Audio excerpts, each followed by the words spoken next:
Nos avertissements n'étaient pas exagérés. Ulfenkarn est au bord de la damnation. Le loup a transformé cette fière cité en un vulgaire cellier pour lui-même et ses descendants maudits.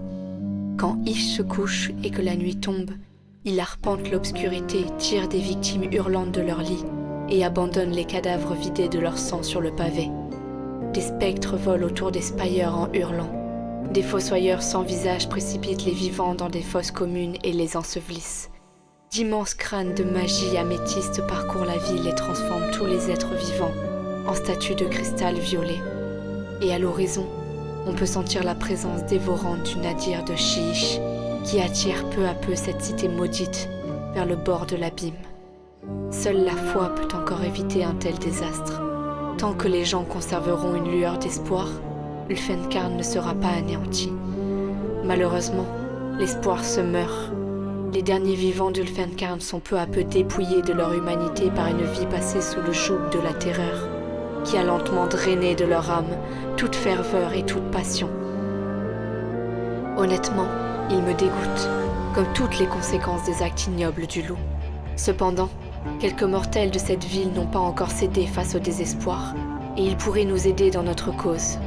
Avec la bénédiction du dieu roi, j'ai rassemblé à mes côtés une bande de soldats de fortune, de nobliaux en exil et de marchands cupides.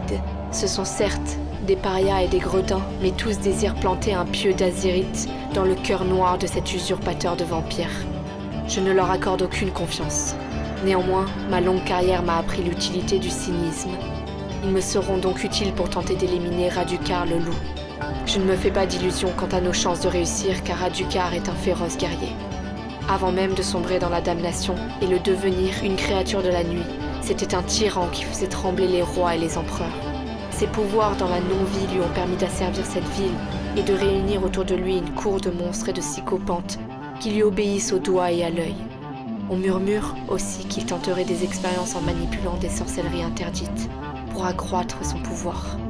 J'ai eu le déplaisir de passer entre les mains de ces tortionnaires dans les oubliettes de la citadelle d'Ébène. Néanmoins, ces blessures n'ont fait que raffermir ma résolution. Aucun monstre n'est vulnérable, aucune abomination ne peut échapper éternellement à la justice. Ma volonté n'a pas diminué depuis ma dernière missive. Je vais mettre fin au règne du loup. Dussé-je en mourir ?